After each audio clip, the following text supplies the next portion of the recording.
डॉलरच्या तुलनेत वधारलेला रुपया आणि रशिया युक्रेन युद्धाची निवळलेली अंशतः तीव्रता यामुळे सोने चांदीच्या दरात मोठी घसरण झालेली आहे। गेल्या 24 तासात सोन्याच्या दरात 1000 रुपयांची घसरण होऊन जीएसटीसह आता सोनं प्रतितोळा 90,000वर पोहोचलेलं आहे।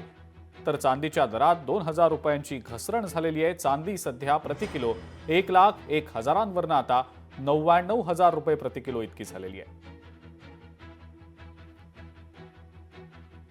1000 रुपयाने कमी झाले ते तर चांगलंच आहे, थोडासा दिलासा आहे, पण 1000 म्हणजे फारच कमी आहे।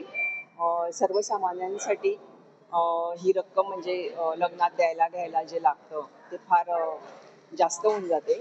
तर सरकारने कुठेतरी काहीतरी योजना करून सोन्याचे भाव कमी केले पाहिजे, कारण भारतामध्ये सोन्याचं लग्न सराईमध्ये देणं खूप महत्त्वाचं मानलं जातं। सोने व्यापारी आकाश भंगाळे यांच्याशी आमचे प्रतिनिधी सुमित देशमुख यांनी संवाद साधला, पाहूया। आपण आहोत जळगावच्या सराफ बाजारामध्ये। आपण पाहू शकतो या ठिकाणी सोन्याचे भावाची घसरण झाल्यामुळे कुठेतरी ग्राहक वेट अँड वॉचच्या भूमिकेत आपल्याला पाहायला मिळत आहेत। या ठिकाणी जरी आज भाव घसरले असतील तरी मात्र या ठिकाणी सराफ बाजारामध्ये ग्राहकांची गर्दी या ठिकाणी कमी दिसत आहे। लगनसराईचे दिवस आहेत, मात्र सोन्याच्या भावात घसरण झाल्याने कुठेतरी ग्राहकांना अजूनही वाटत आहे की अजून सोन्याचे भाव कमी होतील या आशेवर ग्राहक वेट अँड वॉचच्या भूमिकेत आहेत। आपल्यासोबत व्यापारी आकाश भंगाळे ते आपल्यासोबत जुळलेत, आपण ते त्यांच्याशी संवाद साधूया। आता सोन्याचे भाव हे 1000 रुपयाने कमी झाले, चांदीचे भाव हे 1000 रुपयाने कमी झाले।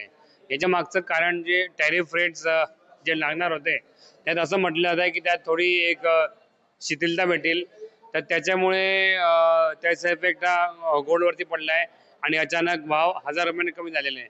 सोबतच रशिया युक्रेनचं जे युद्ध सुरू आहे त्यातही पीस व्हायची शक्यता आहे, म्हणून जी अनस्टेबिलिटी होती ग्लोबल मार्केटवरती ती कमी होताना दिसते आणि त्याच्यामुळे अनसर्टनिटीमुळे भाव वाढत होते। बाकी मार्केट खूप अनस्टेबल होते।